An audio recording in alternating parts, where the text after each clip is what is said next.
ஈடுபட்டு வந்த முன்னாள் தமிழ் போலீஸ் உத்தியோகத்தர் ஒருவரின் டிப்பர் வாகனம் கைப்பற்றப்பட்டதோடு அவரது சாரதியும் கைது செய்யப்பட்டுள்ளார்.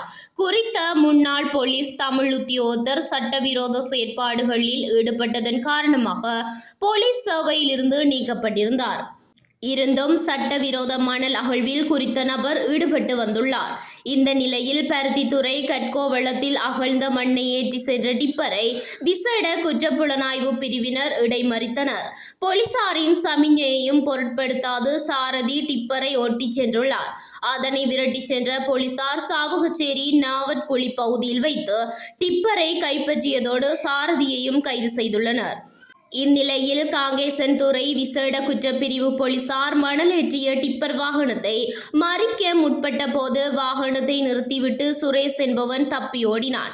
போலீசார் மேற்கொண்ட முயற்சியின் காரணமாக தப்பியோடிய சந்தேக நபர் கைது செய்யப்பட்டுள்ளார்.